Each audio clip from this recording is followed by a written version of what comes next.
அடுத்ததாக மூத்த பத்திரிகையாளர் திரு தராசிஷாம் நம்மளுடன் இணைகிறார். சார் வணக்கம். ஓபிஎஸ் சசிகலா கோரிக்கை நிராகரிச்சிருக்காங்க.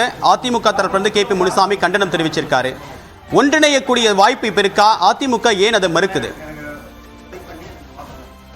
அதிமுகவுடைய தேர்தல் முடிவு என்பது அதிமுகவை இக்கட்டான நிலைக்கு தள்ளி இருப்பதாக அரசியல் விமர்சகர்கள் கருத்து தெரிவிக்கிறார்கள். இந்த தோல்வி என்பது ஏற்றுக்கொள்ள முடியாது, ஒன்றிணைய வேண்டிய தருணம் இது என்று சசிகலாவும் பன்னீர்செல்வமும் ஒன்றாக அழைப்பு விடுத்திருக்கூடிய நிலையில் இந்த கருத்து என்பது தற்போது அதிமுக வட்டாரத்திலும் அரசியல் தளத்திலும் அதிர்வலை ஏற்படுத்தியிருக்கிறது. மீண்டும் இணைகிறார் மூத்த பத்திரிகையாளர் தராசிஷாம். சார் வணக்கம். இந்த அழைப்பும் KP முனுசாமி அவர்களுடைய கண்டனத்தை நீங்க எப்படி பாக்குறீங்க? ஏன் எடப்பாடி தரப்பிலிருந்து எந்த விதமான முயற்சியும் அல்லது ஒன்றிணைவதற்கான ஒரு பச்சை கொடியை காட்ட மறுக்கிறாங்க? என்ன பின்னடைவது?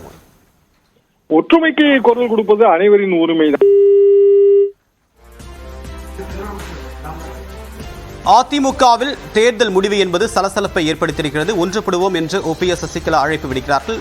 கண்டனம் தெரிவிக்கக்கூடிய நிலையில் தான் தற்போது அதிமுக இருக்கிறது.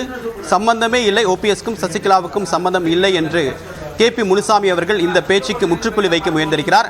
இது தொடர்பாக இந்த கருத்து என்பது தற்போது அரசியல் தளத்தில் அதிர்வலை ஏற்படுத்தியிருக்கிறது. அதிமுகவில் மற்ற மாற்றத்திற்கு வித்திடுமா என்பதுதான் தற்போது எழுந்திருக்கக்கூடிய மிக முக்கியமான விவாத பொருளாக உள்ளது. ஏனென்றால் அதிமுக கடந்த 10 தேர்தல்களில் தொடர் தோல்விகளை சந்தித்து வருவதாக தான் அரசியல் நோக்கர்கள் தொடங்குகிறார்கள். அது மட்டுமில்லாமல் அதிமுக ஒற்றை தலைமையாக எடப்பாடி பழனிசாமி தேர்வு செய்யப்பட்ட பிறகு சந்திக்கக்கூடிய முதல் தேர்தலில் தோல்வி என்பதன் காரணமாக ஒரு அதிர்வு என்பது அதிமுகவில் உணர முடிகிறது.